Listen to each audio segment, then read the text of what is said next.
नमस्कार. मी आपल्या सर्वांचे पुन्हा एकदा या सर्टिफिकेट कोर्समध्ये स्वागत करतो. आज आपण आपल्या व्याख्यान क्रमांक 19 ला सुरुवात करत आहोत. या व्याख्यानाचं शीर्षक आहे वर्णनात्मक संख्याशास्त्र, केंद्रीय प्रवृत्ती मापनाचे वाचन आणि अर्थबोध.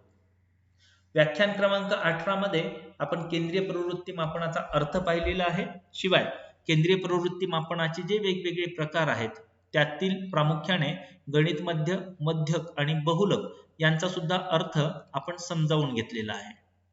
शिवाय व्याख्यान क्रमांक 17 मध्ये आपण MS Excel आणि SPSS च्या सहाय्याने आपल्या आधार सामुग्रीवरती प्रक्रिया करून वेगवेगळ्या केंद्रीय प्रवृत्ती मापनाचे मूल्य कशा पद्धतीने आपण प्राप्त करू शकतो त्याची प्रक्रिया, त्याची प्रोसेस सुद्धा आपण जाणून घेतलेली आहे. या व्याख्यान क्रमांक 17 मध्येच आपण एक सॅम्पल डेटा सेट घेऊन त्यामधील वेगवेगळ्या चलांवरती आपण गणित मध्य, मध्यक आणि बहुलकांची वेगवेगळी मूल्य प्राप्त केलेली आहेत. या ज्या काही संख्या, जी काही मूल्य आपण प्राप्त केलेली आहेत त्यांचं वाचन नेमकं आपण कशा पद्धतीनं करायला पाहिजे आणि त्यांना कशा पद्धतीनं उचित अर्थ आपण दिला पाहिजे, या सर्व गोष्टींची चर्चा आपण या व्याख्यान क्रमांक 19 मध्ये आज करणार आहोत.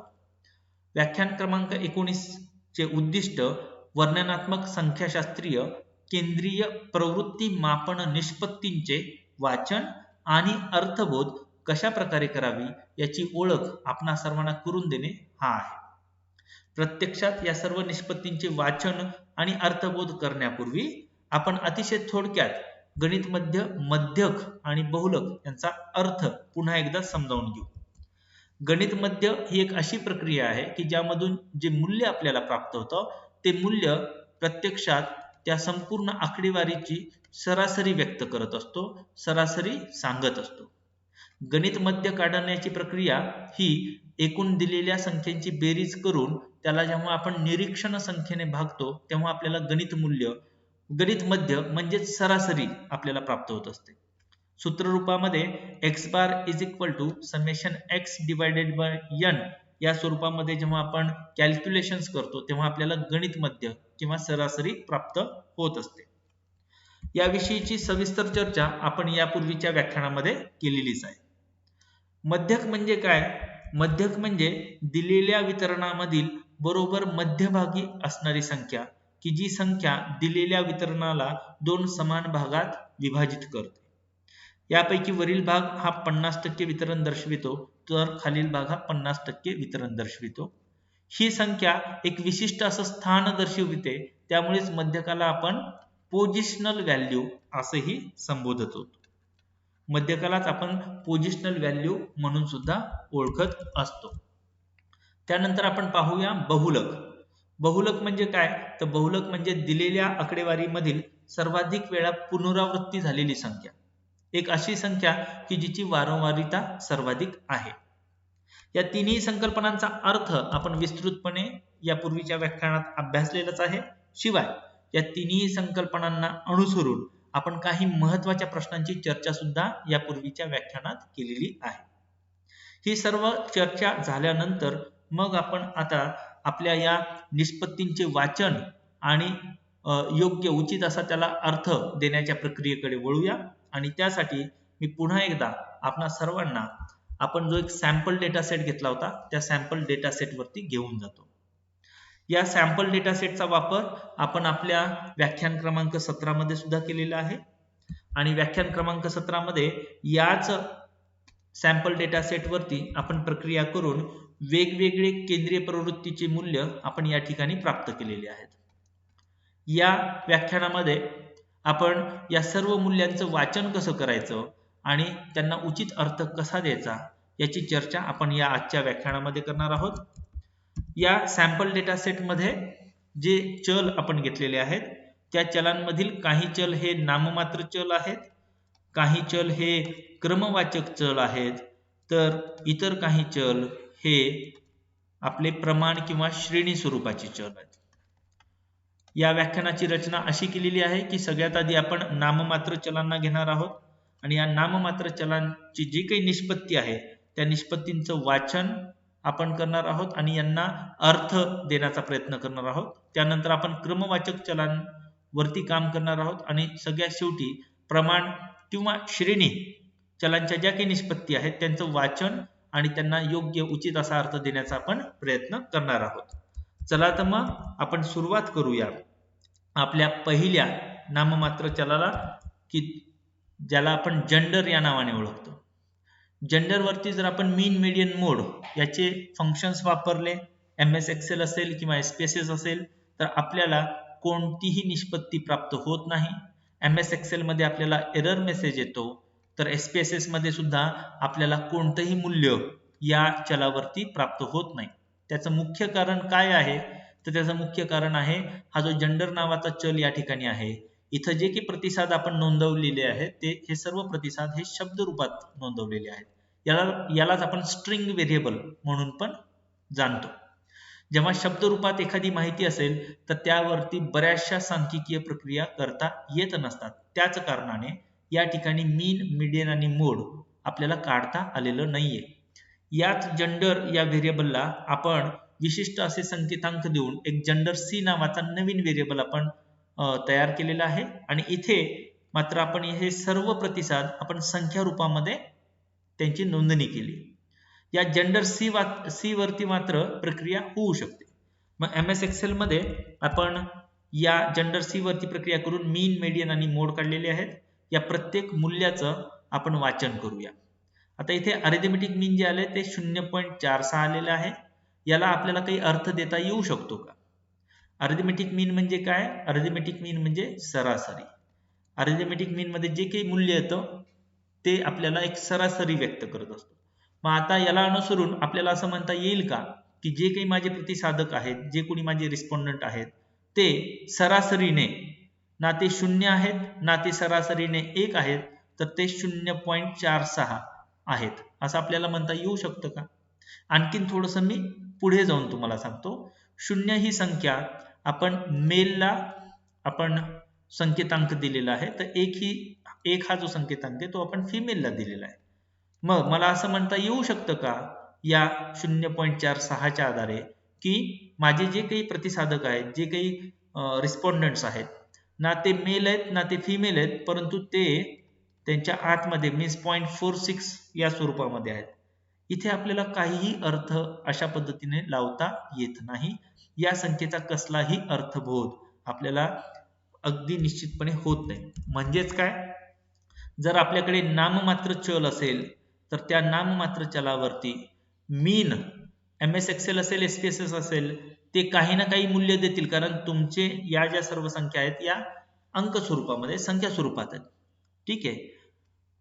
MS एक्सेल आणि SPSS ला चल नेमकं काय आहे त्याच्या अर्थाशी काहीही देणं घेणं नसतं. तो सिम्पली स्वतःचे काही कॅल्क्युलेशन्स करतो आणि तुम्हाला काही ना काही मूल्य देतो, परंतु या मूल्याला अर्थ देण्याचं काम हे संशोधकाचं असतं आणि हा अर्थ आपल्याला इथे देता येत नाही. त्याचं कारण आहे की नाममात्र चलावरती तुमचं गणित मध्य किंवा मीन हे काम करत नसतं. जरी आपल्याला मूल्य मिळालं तरी त्याला आपल्याला उचित असा अर्थ देता येत नसतो. त्यामुळे सहसा नाममात्र चलांवरती काम करत असताना कधीही अरिथमेटिक मीन हे न काढलेलं बरं असतं. त्यानंतरचा जो दुसरा प्रकार आहे तो आहे मीडियन. मीडियन म्हणजे मध्य, की जो मध्यभागी असणारी संख्या दर्शवितो. या ठिकाणी ही शून्य संख्या आपल्याला इतकंच सांगते की या दिलेल्या वितरणामध्ये, या दिलेल्या संपूर्ण तुमच्या आकडेवारीमध्ये अगदी मध्यभागी जो व्यक्ती आहे, ज्या व्यक्तीनं स्वतःचं मत व्यक्त केलंय, ज्या व्यक्तीनं जो रिस्पॉन्स दिलाय, प्रतिसाद दिलाय, तो म्हणजे या व्यक्तीचं असं म्हणणं आहे की त्याचा जो रिस्पॉन्स आहे तो आहे 0, म्हणजे तो मेल आहे. या वितरणामधील बरोबर मध्यभागी जो प्रतिसादक आहे तो मेल आहे, इतकाच या शून्याचा अर्थ होतो या ठिकाणी मीडियनच्या संदर्भात. एकंदरीत नाममात्र चलाच्या संदर्भामध्ये मीन आणि मीडियन या दोघांनाही विशेष असा काही आपल्याला अर्थ लावता येत नाही. तिसऱ्या प्रकाराकडे वळूया आपण, मोड. मोड म्हणजे बहुलक. या ठिकाणी जो मोड आपल्याला प्राप्त झालेला आहे तो आहे 0 आणि याचा अर्थ हा होतो की 0 हा एक संकेतांक आहे जो आपण मेल या ऍट्रिब्यूटला दिलेला आहे. या शून्याचा अर्थ इतकाच होतो की या संपूर्ण आकडेवारीमध्ये सर्वाधिक वारंवारिता जी आहे ती मेल्सची आहे तुलनेत फिमेल्स पेक्षा. या आधारे मला असं म्हणता येऊ शकतं की माझ्या या प्रतिसाधकांमध्ये सर्वाधिक संख्या पुरुषांची आहे, आणि हे अर्थपूर्ण प्रकारचं वाक्य आहे. या वाक्याच्या आधारे मी आणखीन पुढे जाऊन एक वेगवेगळे काही प्रकारचे विश्लेषण करू शकतो. एकंदरीत नाममात्र चलाच्या संदर्भाने जर बोलायचं झालं, नाममात्र चलांच्या बाबतीत मीन हे उचित आपल्याला अर्थ देऊ शकत नाही, मीडियन मधूनही आपल्याला फार काही विशेष असा अर्थ देता येत नाही, परंतु मोडच्या आधारे आपण काही ना काही अर्थ देऊ शकतो नाममात्र चलांना.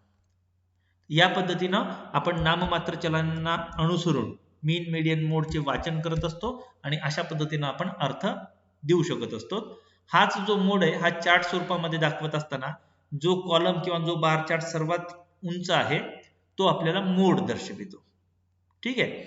यानंतर आपण जाऊया क्रमवाचक चलांच्या बाबतीत. इथं आपण सॅटिस्फॅक्शन नावाचं क्रमवाचक चल आहे. इथे पुन्हा एरर मेसेज आला, कारण जिथे जिथे जे जे चल शब्द रूपामध्ये आपण ज्याच्या नोंदी घेतो त्याच्यावरती सांख्यिकीय प्रक्रिया होऊ शकत नाही, आपल्याला एरर मेसेज येतो किंवा कोणतंही मूल्य आपल्याला प्राप्त होत नाही. मग या सॅटिस्फॅक्शनला आपण काही संकेतांक देऊन इथं सॅटिस्सी नावाचं एक नवीन चल घेतलंय आणि इथं सर्व नोंदी या संख्या स्वरूपात घेतलेल्या आहेत.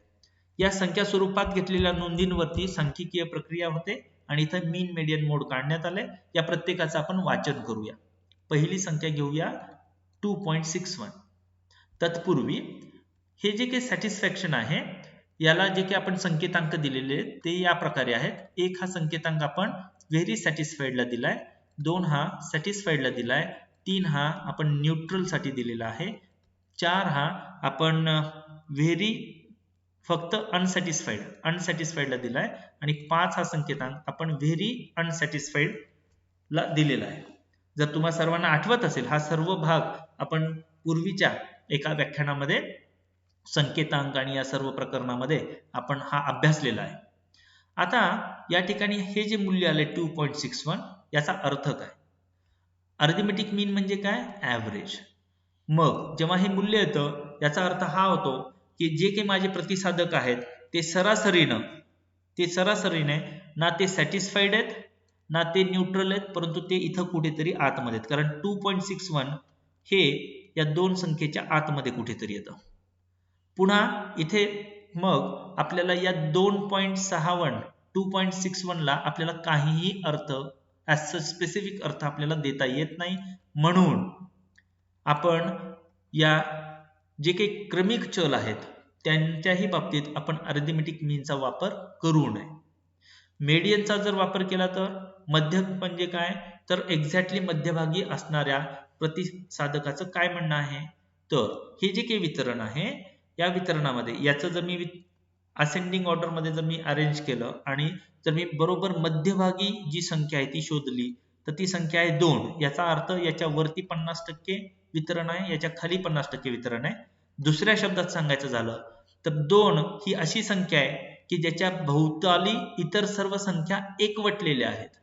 या सर्व संख्या एकवटलेल्या आहेत आणि ही एक अशी संख्या आहे की जी केंद्रीय प्रवृत्ती दाखवत आहे. 2 जो कोड आहे तो आपण सॅटिस्फाईड किंवा सॅटिस्फॅक्शनला दिलेला आहे. याचा अर्थ हा आहे की बरोबर मध्यस्थानी जो कोणता कोड आहे 2 तो हे आपल्याला सांगतो की बरोबर मध्यस्थानी असणाऱ्या प्रतिसाधकानं तो सॅटिस्फाईड असल्याचं नमूद केलेलं आहे आणि त्याच्या भोवतालीच्या बाकी लोक हे त्याच्या या संख्येच्या भोवताली एकवटलेले आहेत. अशा पद्धतीनं आपण या दोन संख्येला अर्थ काही ना काही प्रमाणात देऊ शकतो. मोडच्या बाबतीत बोलायचं झालं तर या ठिकाणी पुन्हा मोड आपल्याला 2 हा क्रमांक प्राप्त झालेला आहे. 2 म्हणजे काय, तर बहुतांशी लोकांनी सॅटिस्फाईड या ऑप्शनला ऑप्ट केलेलं आहे. बहुतांशी प्रतिसाधक या माझ्या संपूर्ण वितरणामधील बहुतांशी प्रतिसाधक हे सॅटिस्फाईड आहेत एका विशिष्ट सेवेशी किंवा एखाद्या विशिष्ट प्रोडक्टशी की जो आपण त्या प्रश्नामध्ये नमूद केलेला आहे. आता हाच मोड आपल्याला चार्ट स्वरूपामध्ये दाखवता येऊ शकतो का, तर निश्चितपणे हो. जर आपण चार्ट काढला, इथे बार चार्ट काढलाय, इथं हा जो हायेस्ट बार दिसतोय तो मोड स्वरूपात दिसतो, तो 2 आहे. हा जो मीडियन आहे 2, हा मीडियन म्हणजे काय, तर बरोबर 50 त्या वितरणामधील बरोबर मध्यभागी असणारा जो प्रतिसाधक आहे तो या बार चार्ट मध्ये कुठेतरी आहे. बरोबर आहे.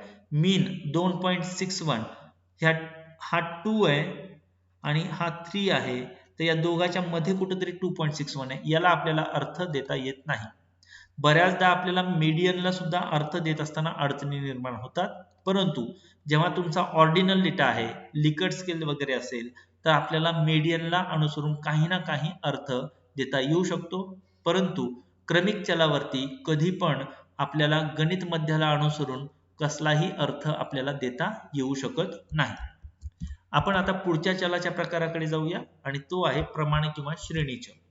या ठिकाणी एज वय हा जो चल आहे तो प्रमाण आणि श्रेणी स्वरूपात आहे. तर एज सी हा याच एजला आपण कॅटेगराइज करून ऑर्डिनल स्वरूपामध्ये याची मांडणी केली आहे. आणि या एज मध्ये पुन्हा हे जे एज सी आहे याचे कोड आपण कसे केलेले आहेत, तर एक हा कोड आपण 10 ते 20 वयोगटाला दिलेला आहे, 2 हा कोड आपण 20 ते 30 वयोगटाला दिलाय, 3 हा कोड आपण 30 ते 40 वयोगटाला दिलाय, 4 हा कोड आपण 40 ते 50 वयोगटाला दिलाय आणि सो ऑन सो फोर्थ. आता याच्यामध्ये हा जो मीन आहे, अरिथमेटिक मीन 36.94, याला आपण राऊंड फिगर स्वरूपात पण म्हणू शकतो 37. ते स्वातंत्र्य आपल्याला संख्याशास्त्रामध्ये असतं, स्टॅटिस्टिक्स मध्ये असतं. जर एखादी संख्या 0.50च्या पुढे असेल तर आपण पुढची राऊंड फिगर पकडू शकतो, गृहीत पकडू शकतो. जर ही संख्या 0.50 पेक्षा कमी असेल तर आपण अलीकडची संख्या गृहीत पकडू शकतो. इथे 36.94 असल्याने आपण 37 ही संख्या गृहीत पकडत आहोत. आणि या अरिथमेटिक मीनचा अर्थ हा होतो की माझे जे कोणी प्रतिसादक आहेत त्यांचं सरासरी वय 37 असं आहे. हे जे की माझं वितरण आहे त्या वितरणामधील मी एक केंद्रीय संख्या अशी शोधतोय ती म्हणजे 37, आणि मी असं म्हणत आहे की या दिलेल्या वितरणामध्ये सरासरी वय, माझ्या प्रतिसादकांचं सरासरी वय हे 37 इतकं आहे. मीडियनच्या बाबतीत बोलायचं झालं तर मध्यभागी, बरोबर मध्यभागी जो कोणी प्रतिसादक आहे त्याचं वय 36 इतकं आहे, आणि या 36 आणि 37 मध्ये फारसा काही फरक नाही. मोड सुद्धा 36 आहे. मोड 36 आहे म्हणजे काय, तर बहुतांशी प्रतिसादक असे आहेत की ज्यांनी स्वतःचं वय 36 आहे असं सांगितलेलं आहे. आता मीडियन म्हणजे काय, बरोबर मध्यभागी असणारी संख्या. जसं की आपल्या सर्वांना माहिती आहे n बरोबर 100, हे जो काही सॅम्पल डेटा सेट आपण घेतलेला आहे त्यामध्ये 100 प्रतिसादक आहेत, बरोबर. आणि मीडियन काढण्याचं सूत्र काय आहे, n+1/2 म्हणजेच 101 भागिले 2 म्हणजेच 50.5 आयटम. आणि इथं जर 50.5 आयटम म्हणला तर तो या ठिकाणी मध्यभागी कुठेतरी आहे, परंतु या दोघांचंही वय समान असल्या कारणाने आपण 36 हेच वय मीडियन म्हणून समजलेलं आहे. म्हणजे बरोबर मध्यभागी जो कोणी व्यक्ती आहे, प्रतिसादक आहे, त्याचं वय 36 आहे. मोड 36 आहे. मोड म्हणजे काय, तर ही संख्या आपण मोजूया. 36 किती वेळेला आलेलं आहे, 1 2 3 4 5 6 7 7 टाइम्स 36 वय हे 7 लोकांनी सांगितले की आमचं वय 36 आहे, आणि ही हायेस्ट फ्रिक्वेन्सी आहे. 7 ही हायेस्ट फ्रिक्वेन्सी आहे. इतर सर्व वय हे 7 पेक्षा कमी लोकांनी सांगितलेली आहेत, त्यामुळं इथे मोड हा 36 आलेला आहे. तर हे काही वेगवेगळ्या पद्धती आहेत की ज्याने आपण या संख्यांना काही ना काही अर्थ देऊ शकतो. या तिघांपैकी प्रमाण किंवा श्रेणी चलावरती केवळ ही जी संख्या आहे ही अधिक उपयुक्त असं आपल्याला अर्थ देतो. याचा अर्थ इतकाच आहे की आपल्या या सर्व वितरणामध्ये किंवा या सर्व प्रतिसादकांचं सरासरी वय हे 37 इतकं वय. आता आपण येऊया या एज सी कडे. याच्यामध्ये हे 3.19 चा काही अर्थ लावू शकतो का आपण, अरिथमेटिक मीन 3.19 म्हणजे सरासरीने माझे जे कोणी प्रतिसादक आहेत ते ना तिसऱ्या गटात आहेत ना चौथ्या गटात आहेत, ते इथं आतमध्ये कुठेतरी आहेत, बरोबर आहे. परंतु हा कोडेड आहे, ठीक आहे. मग याला अर्थ कसा द्यायचा, तर याला आपल्याला अर्थ विशेष असा अर्थ देता येत नाही, ठीक आहे. जरी अर्थ दिला, आपण जर राऊंड फिगर पकडलं 3, तर माझा सरासरीनं माझे जे प्रतिसादक आहेत ते तिसऱ्या गटात आहेत, म्हणजे 30 ते 40 वयोगटात आहेत. यात नाही फार काही आपल्याला सच फार विशेष काही प्राप्त होत नाही. त्यापेक्षा आपण सरळ सरळ जे की प्रमाण श्रेणी चलावरती हे जो मीन निघालाय त्याच्या आधारे आपण म्हणू शकतो सरासरी वय 37 आहे, बरोबर आहे. मीडियनच्याही बाबतीत तसंच आहे. जो मध्यभागी असणारा व्यक्ती आहे तो या गटामध्ये आहे, यातनं फार काही निष्पत्ती होत नाही. बहुतांशी प्रतिसादक हे 30 ते 40 या वयोगटात आहेत. हा एक अर्थपूर्ण आपल्याला इथं अर्थ मिळू शकतो जर हा कॅटेगोरिकल डेटा आपण कन्सिडर केला तर मोड मधून काहीतरी फ्रुटफुल आपल्याला मीनिंग त्यातनं प्राप्त होऊ शकते. आपण आणखीन पुढे जाऊया. याला आपण चार्ट्सच्या सहाय्याने दाखवू शकतो का? निश्चितपणे दाखवू शकतो. इथे आपण 2 चार्ट्स वापरलेत. हा पहिला चार्ट हा हिस्टोग्राम आहे आणि हा या एज साठी आहे, जो स्केल डेटा आहे. बरोबर आहे. याच्यामधल्या या सर्व सेंट्रल टेंडन्सीज जर आपण बघितल्या 36, 37 जे काही आहेत मीन मीडियन मोड, ते कुठे आहेत? ते या ठिकाणी आहेत. आपण काय प्रयत्न करत आहोत? दिलेल्या वितरणामधील, दिलेल्या आकडेवारीमधील केंद्रभागी असणाऱ्या संख्येचा शोध आपण घेत आहोत. आणि त्या कोणत्या संख्या आहेत? मीन मीडियन मोड. या प्रत्येकाचा एक वेगवेगळा अर्थ आहे. तो अर्थ आपण मागच्या व्याख्यानामध्ये अभ्यासलेला आहे. त्याला अनुसरून आणि आपलं चल नेमकं कोण आहे त्याला अनुसरून आपण विश्लेषण करत असतो. जसं की या ठिकाणी आपण बोलत असताना असं म्हणूया की सरासरी वय 37 आहे, मध्यभागी जो प्रतिसादक आहे त्याचं वय 36 आहे आणि सर्वाधिक वेळेला जे वयाची पुनरावृत्ती झालेली आहे ते वय 36 आहे. याला अनुसरून पुन्हा अजून तुम्ही पुढचं विश्लेषण करू शकता. त्याच्या विरुद्ध बाजूला येऊया. इथे आपला हा बार चार्ट आहे. हा बार चार्ट इथे हे खंडित मूल्य आहेत, डिस्क्रीट मूल्य आहेत. इकडे आपले कंटिन्युअस सतत मूल्य होते. कंटिन्युअस फ्रिक्वेन्सी डिस्ट्रीब्युशन आपण मागच्या एका व्याख्यानामध्ये अभ्यासलेलं आहे. बरोबर आहे. डिस्क्रीट फ्रिक्वेन्सी डिस्ट्रीब्युशन सुद्धा आपण अभ्यासलेलं आहे. या संख्या डिस्क्रीट असल्यामुळे या अरिथमेटिक मीनला आपल्याला काहीही अर्थ देता येत नाही. ना ही संख्या 3 आहे ना 4 आहे. इथे 3.19 आहे समवेअर. याला आपल्याला अर्थ देता येत नाही. त्यामुळे जेव्हा वर्गीकृत तुमचा एखादा चल असेल, क्रमवाचक क्रमिक चल असेल, त्याला आपल्याला अर्थ देता येत नाही. इथे हायेस्ट फ्रिक्वेन्सी आपल्या लक्षात येते. मोड इथं जास्त उपयुक्त आहे.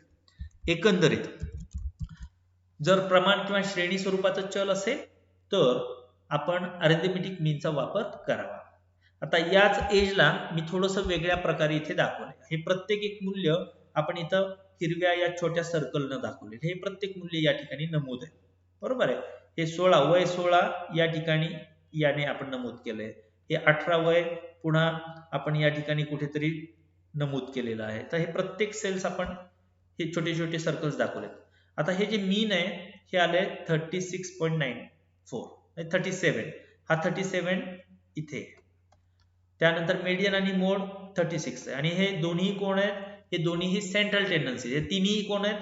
हे सेंट्रल टेंडन्सीज आहेत. सेंट्रल टेंडन्सी, केंद्रीय प्रवृत्ती माप. बरोबर आहे. Central tendency. एकंदरीत दिलेल्या वितरणामधील मध्यभागी असणारा, केंद्रभागी असणारा मूल्याचा शोध घेणे म्हणजे केंद्रीय प्रवृत्ती मापनाचा शोध घेणे. आणि या केंद्रीय प्रवृत्ती मापनाचे 3 प्रकार आहेत. एक आहे गणित मध्य, दुसरा आहे मध्यक आणि तिसरा बहुलक. तिघांचा अर्थ जरी वेगळा असला तरी सुद्धा ते जवळजवळच असतात. एक्झॅक्टली सेमच निघतील असं नाही. बऱ्याचदा ते एक्झॅक्टली सेम येतात, बऱ्याचदा ते वेगवेगळे येतात. परंतु हे तिघही एकमेकाला चिटकून असतात आणि ते अशा ठिकाणी असतात की ज्या ठिकाणी इतर सर्व संख्या या एकवटलेल्या असतात. जर आपण सहज नजर फिरवली तर हे सर्व बिंदू हळूहळू इकडं आतमध्ये कॉन्सन्ट्रेट झालेले दिसतात, आतमध्ये एकवटलेले दिसतात. आणि इथेच मग आपल्याला आपलं मीन, मीडियन आणि मोड मिळत असतं.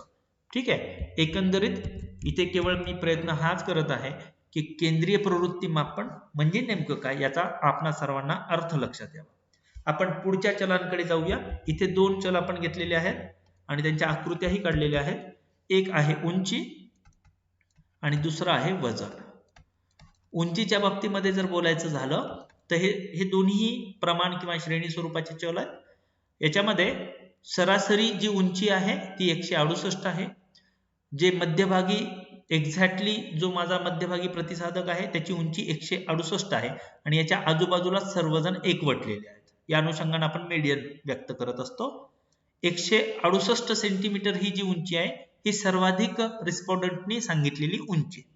या तिन्ही विश्लेषणामध्ये अरिथमेटिक मीन चा जो काही आपण अर्थ लावत आहोत तो अर्थ अधिक जास्त उपयुक्त आपल्याला वाटू शकतो. तो म्हणजे जे कोणी माझे प्रतिसादक आहेत त्यांची सरासरी उंची ही 168 सेंटीमीटर इतकी आहे. आणि जर इथं तुम्ही पाहिलात या हिस्टोग्राम मध्ये तर हा 168 जवळपास या ठिकाणी कुठेतरी येतो. पुन्हा इथे आपण एक केंद्रित मूल्य शोधण्याचा प्रयत्न केला आणि हा केंद्रित मूल्य तुम्ही पहा या हाईट्स बरोबर आहे. केंद्रित मूल्याच्या भोवतालीच बहुतांशी संख्या या एकवटलेल्या असतात. तसंच वजनाच्या बाबतीत पण आहे. सरासरी वजन जे आहे माझ्या प्रतिसाधकांचं ते 65 किलो आहे.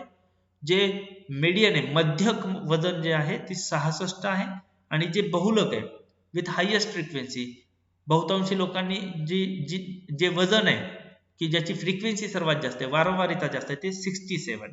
तर हे 65 66 या संख्या कुठे येतात तर आपण इथे जाऊया. ह्या जवळपास या ठिकाणी कुठेतरी येतात 65 66 67 सेंट्रल व्हॅल्यूज. आणि आपण प्रयत्न काय करतो आपण केंद्रीय मूल्य शोधण्याचा प्रयत्न करतो. या प्रत्येकाला अर्थ देत असताना सगळ्यात आधी आपल्याला मीन म्हणजे नेमकं काय मीडियन म्हणजे काय मोड म्हणजे काय यांचा अर्थ माहिती असला पाहिजे.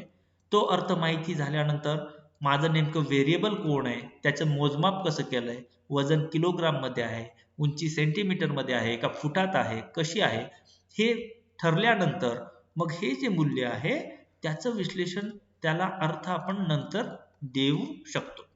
तर एकंदरीत फक्त अर्थ माहिती असून उपयोग नाही. तुम्हाला तुमचं जे चल आहे ते नेमकं तुम्ही कशा प्रकारात कोणत्या प्रकारे मोजलंय जसं की उंची इथे आपण सेंटीमीटर मध्ये मोजली कोणी केवळ फूट आणि इंचात पण मोजेल बरोबर आहे. डिपेंड्स आहे तुम्ही उंची कशी मोजताय त्याच्यावरती डिपेंड आहे. अकॉर्डिंगली तुमचं पुढचं विश्लेषण ठरू शकतं. पुढे जाऊया आपण. आणखीन एक स्केल व्हेरिएबल घेतलंय इन्कम. सरासरी जे उत्पन्न आहे ते 34,360 आहे. मीडियन जे आहे 31,500 आणि मोड आहे 28,000. आणि पुन्हा इथेही जर तुम्ही बघितलं या सर्व संख्या हे central values mean median mode they are just they concentrated here in between. We try to find out these central values. बरोबर आहे. आपण आणखीन पुढे जाऊया आणि पुढचा जो चल आहे तो पाहूया family members. Now this is very interesting. जसं की आपल्या सर्वांना माहिती आहे आपण 3 प्रकारचे मेजरमेंट स्केल पाहिलेले आहेत. नाममात्र, दुसरा आहे क्रमिक आणि तिसरा आहे श्रेणी किंवा प्रमाण. पण या श्रेणीमध्ये पुन्हा 2 भाग पडतात. एक पडतो अंतराळ आणि दुसरा पडतो गुणोत्तर. पैकी हा फॅमिली मेंबर हा अंतराळ प्रकारचा आहे. हा डिस्क्रीट आहे, हा खंडित आहे. जेव्हा आपण एखाद्याला विचारतो की तुमच्या घरात किती सदस्य आहेत तर उत्तर आपल्याला असं मिळेल का 1.5 सदस्य 2.5 सदस्य नाही. त्यालाच अनुसरून इथं हे जे गणित मध्ये निघाले 3.58 आपण असं म्हणू शकू का की सरासरीने माझ्या प्रतिसाधकांची जी कुटुंबाची सदस्य संख्या आहे ती 3.5 आहे म्हणता येईल का नाही. हे आपल्याला इथं इंटरप्रिट नाही करता येत. याला 2 उपाय. पहिला उपाय आपण ही संख्याच गृहीत नाही पकडायची आणि आपण मीडियन किंवा मोडच्या आधारे आपण विश्लेषण करू किंवा याचं राऊंड फिगर करा याला आपण 4 म्हणूया आणि आपण म्हणूया की सरासरीने 4 व्यक्ती ही आमच्या या प्रतिसाधकांची मीन्स कुटुंबातील सदस्यांची संख्या आहे. मीडियन 3 आलेला आहे, मोड 4 आले. सर्वाधिक लोकांचं असं म्हणणं आहे की त्यांच्या कुटुंबातील सदस्यांची संख्या 4 आहे. प्रत्येक वेळी तुम्हाला या तिन्ही गोष्टी पाहाव्या लागतात. त्यातल्या त्यात जो उपयुक्त आहे जो सूट करतो त्याला अनुसरून आपण आपलं पुढचं विश्लेषण करत असतो. मग हे डिस्क्रीट असल्यामुळे हे रिस्पॉन्सिव्ह डिस्क्रीट असल्यामुळे आपण बार चार्ट काढलाय. इथे आपल्याला हा मोड मिळतो, हा 4 आहे. या मीनलाही राऊंड फिगर केलं तो सुद्धा याच ठिकाणी आपल्याला प्राप्त होतो. मीडियन 3 आलाय त्याचं कारण आहे मीडियन हे पोझिशनल व्हॅल्यू आहे. या संख्यांची बेरीज जर केली आपण तर 50वा व्यक्ती जो आहे ना तो या गटात आहे बरोबर आहे. त्यामुळे मीडियन थोडंसं वेगळं आलेलं आहे.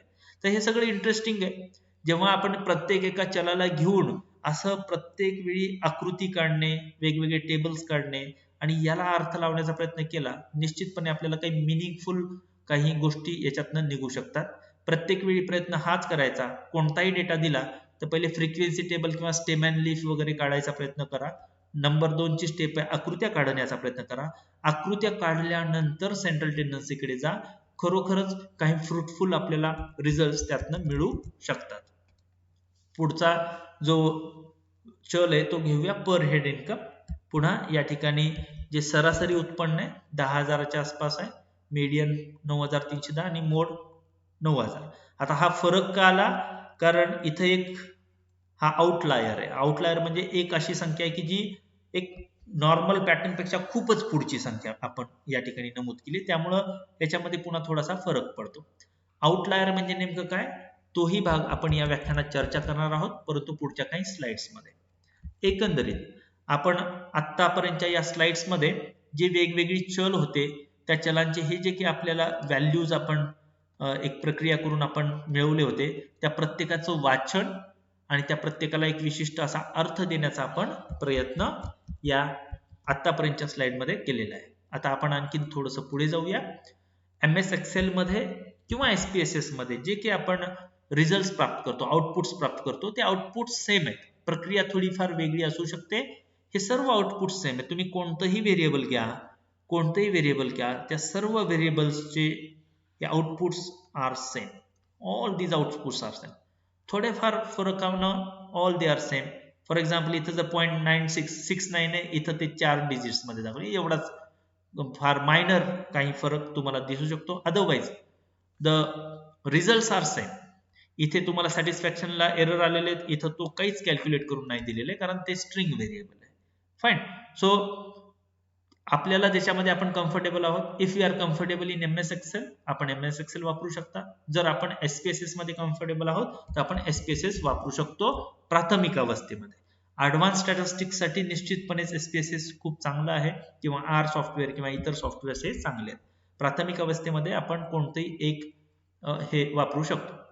आता जाऊया आपण शेवटच्या भागाकडे, तो आहे गणित मध्यामधील महत्वाच्या कोणकोणत्या बाबी आहेत. तर गणित मध्य हे त्या संबंधित चलाला अनुसरून असणारं गुणधर्म व्यक्त करतो, की जे गुणधर्म सरासरीनं तो व्यक्त करत असतो.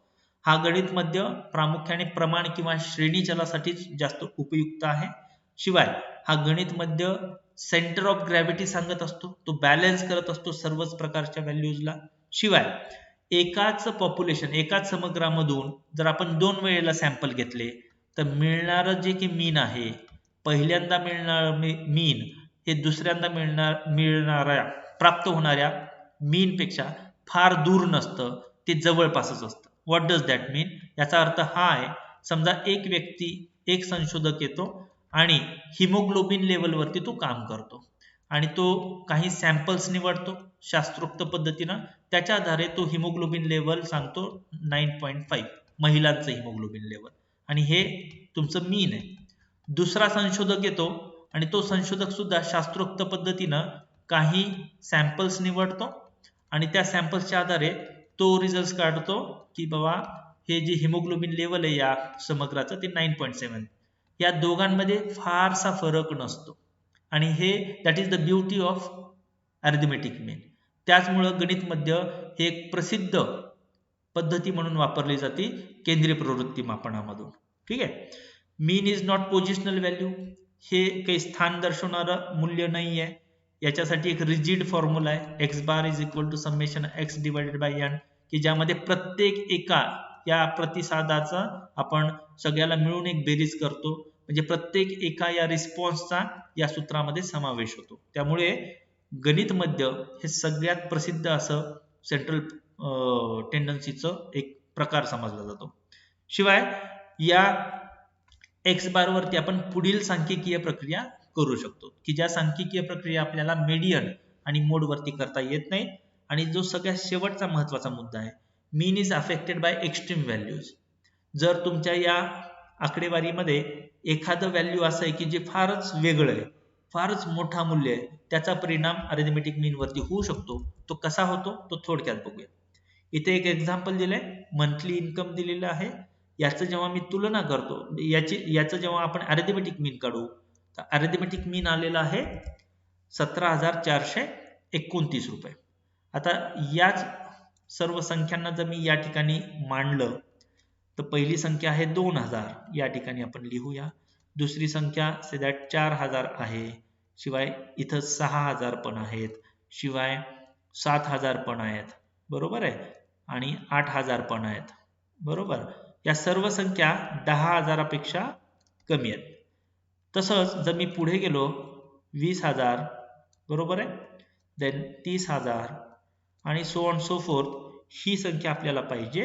ही संख्या या ठिकाणी आहे 90,000. ठीक आहे. आता बहुतांश माझ्या 7 रिस्पॉन्डंट पैकी 6 रिस्पॉन्डंट या ठिकाणी आहेत. So they are concentrated here. बरोबर आहे, या ठिकाणी आहेत सर्वजण कॉन्सन्ट्रेटेड. हे सर्व पॉइंट हे रिस्पॉन्सेस इथे आणि एकच रिस्पॉन्स इकडे उजव्या बाजूला. जेव्हा आपण मीन काढतो हे 17,429 कुठे येतील? 17,429 या ठिकाणी येतील. 17,429. मग या दिलेल्या वितरणाच्या मध्यभागी आहे का? हा एक्झॅक्टली मध्यभागी आहे का? अरिथमेटिक मीनच्या गुणधर्मानुसार त्याने एक सिंपल कॅल्क्युलेशन करून आपल्याला एक संख्या दिली 17,429. पण मग या आधारे मी म्हणू शकतो का की सरासरीने माझ्या प्रत्येक एका रिस्पॉन्डंटचं प्रतिसाधकाचे सरासरी उत्पन्न 17,429 रुपये इतके आहे का? 2,000, 6,000, 4,000, 5,000, 7,000, 8,000 सिग्निफिकंटली ते लहान आहेत या 17,000पेक्षा. अशा वेळेला जेव्हा तुमच्या आकडेवारीमध्ये एखादं फार महत्तम किंवा अतिशय न्यूनतम एखादं मूल्य असेल त्यावेळेला मीनचा वापर न करता मीडियन किंवा मोडचा वापर करून आपण केंद्रीय प्रवृत्ती सांगू शकतो. ती कशी सांगायची पुढे बघूया. त्यापूर्वी मध्यकातील काही महत्वाच्या आपण बाजू समजून घेऊ. मध्यक हे एक पोझिशनल व्हॅल्यू आहे. ते केवळ स्थान दर्शवितं. Median, the place of median is at the mid of the distribution. जे काही डिस्ट्रीब्युशन आहे त्याच्या बरोबर मध्यभागी जो असतो त्याला आपण मध्यक म्हणतो. बरोबर आहे. याच्यामध्ये ज्या एक्स्ट्रीम व्हॅल्यू आहेत त्या परिणाम करत नाहीत मध्यकावरती. आपण पाहिलं की जर एक्स्ट्रीम व्हॅल्यूज असतील तर अरिथमेटिक मीन वरती परिणाम होतो, पण मध्यकावरती त्याचा काहीही परिणाम होत नाही. मध्यक हा खास करून जे क्रमिक चल आहेत तिथं आपल्याला मध्यकाचा वापर करता येऊ शकतो. शिवाय मध्यकामध्ये प्रत्येक एका ऑब्झर्वेशनचा आपण समावेश करत नाही. जसं की मीन मध्ये आपण समेशन x करतो आणि मग भागिले n करतो. मध्यकामध्ये केवळ आपण नंबर ऑफ ऑब्झर्वेशन्स पाहतो. बरोबर आहे, सिरियल नंबर्स पाहतो आणि आपण फक्त पोझिशनल व्हॅल्यूचा शोध घेत असतो. त्याचमुळे या मध्यकावरती पुढील सांख्यिकीय प्रक्रिया आपण करत नाही आणि त्याच कारणाने मध्यक आणि बहुलक हे कमकुवत पद्धती म्हणून समजल्या जातात बऱ्याच वेळेला. बऱ्याच ठिकाणी त्या उपयुक्त निश्चितच आहेत, परंतु सगळ्यात जास्त प्रसिद्ध पद्धती जी आहे ती आहे अरिथमेटिक मीन. शिवाय जर आपण एकाच समग्रामधून 2-3 वेळेला वेगवेगळे सॅम्पल घेतले तर प्रत्येक वेळेला मिळणारं मध्यक हे लक्षणीयरित्या वेगळं असू शकतं. समसमान स्वरूपात आपल्याला मिळू शकणार नाही, जसं की अरिथमेटिक मीन आपल्याला प्राप्त होतं. आता आपण पुढे जाऊया आणि त्याच उदाहरणाच्या साहाय्याने आपण मध्यक काढूया. मध्यक काढत असतानाचं सूत्र आपण वापरलं, ते फंक्शन वापरलं आणि या ठिकाणी मध्यक आलेलं आहे 6,000. बरोबर आहे की जे आपल्याला हे दोन्ही सेंट्रल टेंडन्सी आहेत मित्रांनो. अरिथमेटिक मीन बघा 17,000 आहे. बरोबर आहे, 17,429. दुसरा आहे 6,000. आता मी मध्यकाच्या आधारे असं म्हणू शकतो का की सरासरीने माझ्या या प्रतिसाधकांचं सरासरी उत्पन्न 6,000 आहे? हे आपल्याला म्हणता येऊ शकतं आणि याच्या आधारे आपण पुढे जाऊ शकतो. परंतु 17,429 हा फारच एक वेगळी संख्या होती आणि त्याच्यात आपल्याला चुकीचं काही आपण विधान करतोय की काय असंही आपल्याला वाटत होतं. तसं का वाटत होतं? कारण या सर्व प्रतिसादांमध्ये एक संख्या आउटलायर म्हणून आहे आणि जेव्हा आपण मीडियन काढतो तेव्हा या आउटलायरचा परिणाम होत नाही. का होत नाही ते आपण जेव्हा मॅन्युअली याला कम्प्यूट करू तेव्हा लक्षात येईल. मॅन्युअली कम्प्यूट करण्यासाठी सगळ्यात आधी आपल्याला काय करावं लागतं? सगळ्यात आधी आपल्याला आकडेवारी चढत्या क्रमाने मांडावी लागेल आणि सूत्राचा वापर. मग ही आकडेवारी आपण चढत्या क्रमाने इथे उजव्या बाजूला मांडली आहे. सूत्र काय आहे? Median is equal to n+1 divided by second item. n किती आहे? 1, 2, 3, 4, 5, 6 आणि 7. 7 अधिक 1 भागिले 2, 8 भागिले 2 बरोबर आहे 4th आयटम. चढत्या क्रमाने मांडल्यानंतर चौथी संख्या कोणती आहे? वरून किंवा खालून कोठूनही जा. वरून चौथी संख्या 1, 2, 3 आणि 4. खालून जा 1, 2, 3 आणि 4. ठीक आहे, केवळ संख्या शोधतोय आपण. बेरीज करायचा काम आहे का इथं समेशन x वगैरे काही काढायचंय का? नाही. त्यामुळे कुणीही एक्स्ट्रीम व्हॅल्यू राहू द्या किंवा एखादी मिनिमम व्हॅल्यू राहू द्या, त्याचा परिणाम तुमच्या या मीडियन वरती होत नाही. तो आपल्याला शोधून देतो मीडियन इज इक्वल टू 6000 आणि मीडियन हा सुद्धा एक प्रकारचा सेंट्रल टेंडन्सी आहे त्यामुळं आपण या 6000च्या आधारे सुद्धा म्हणू शकतो की आपल्या या प्रतिसादकांचं जे की मध्यक आहे ते 6000 आले सरासरीने प्रत्येकाचं जे उत्पन्न आहे ते 6000च्या जवळपास आहे. So that way we can interpret this thing. बहुलक हा त्यातल्या त्यात सोपा प्रकार समजला जातो. हा ग्राफिकली पण दाखवला जातो. ग्राफिकली कसा दाखवतो जेव्हा आपण कॉलम किंवा बार किंवा एखादा कर्व एखादा मॅक्झिमम लिमिटला जात असेल तर तो मॅक्झिमम लिमिट म्हणजे तुमचं बहुलक आपण समजत असतो. शिवाय हे बहुलक सुद्धा एक्स्ट्रीम व्हॅल्यूजनी अफेक्ट होत नाही. शिवाय या बहुलकामध्ये सुद्धा आपण प्रत्येक एका मूल्याची बेरीज नाही करत, आपण फक्त त्याची फ्रिक्वेन्सी मोजत असतो. बरोबर आहे. बऱ्याचदा आपल्याला दोन मूल्य मिळतात की जे समान हायेस्ट फ्रिक्वेन्सीचे आहेत किंवा आपल्याला दोन पेक्षा जास्त मूल्य मिळतात की जे समान हायेस्ट फ्रिक्वेन्सीचे एखाद्या आकडेवारीमध्ये आहेत. शिवाय मोडवरती आपण पुढील सांख्यिकीय प्रक्रिया करत नाहीत. एकंदरीत मेडियन आणि मोड वरती आपण पुढील सांख्यिकीय प्रक्रिया करत नाहीत. शिवाय याच्यामध्ये सर्व मूल्यांचा समावेश करून आपण हे मूल्य शोधत नाहीत. तर अरिथमेटिक मीन हा एकमेव प्रकार आहे की ज्याच्यामध्ये आपण सर्व मूल्यांचा समावेश करतो आणि एका विशिष्ट फॉर्म्युल्याच्या आधारे आपण मूल्य शोधतो. शिवाय या मीन वरती आपण पुढील सांख्यिकीय प्रक्रिया करत असतो. त्याच कारणाने अरिथमेटिक मीनला अधिक प्रभावी पद्धती आपण समजतो केंद्रीय प्रवृत्ती मापनामध्ये आणि याचा वापर सर्वदूर आणि फार मोठ्या प्रमाणामध्ये केला जातो. आता हेच मोड आपण या उदाहरणामध्ये काढत असताना जर काढलं, या टेबलमध्ये जर काढलं तर इथं एक पण अशी संख्या नाहीये की जी दोन वेळेस आलेली आहे. त्यामुळे इथं आपल्याला एरर टर्म येईल.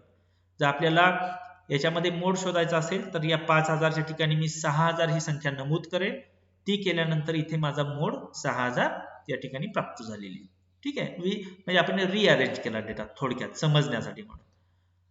आता नेमका प्रश्न हा येतो की हे तर आपल्याला लक्षात आलं की जेव्हा नाममात्र चल असेल तेव्हा आपण मोडचा वापर करावा. बरोबर आहे. जेव्हा क्रमिक चल असेल तेव्हा आपण मोड किंवा मीडियनचा काही ठिकाणी आपण वापर करू शकतो. परंतु जेव्हा प्रमाण किंवा श्रेणी चल आहे ज्याला आपण स्केल व्हेरिएबल म्हणतो तेव्हा आपण मात्र मीनचा तर वापर करूच शकतो, मीडियनचा पण आपण वापर करू शकतो, मोडचाही वापर करू शकतो. परंतु त्यातल्या त्यात या अरिथमेटिक मीनला आपण व्यवस्थितपणे अर्थ देऊ शकू.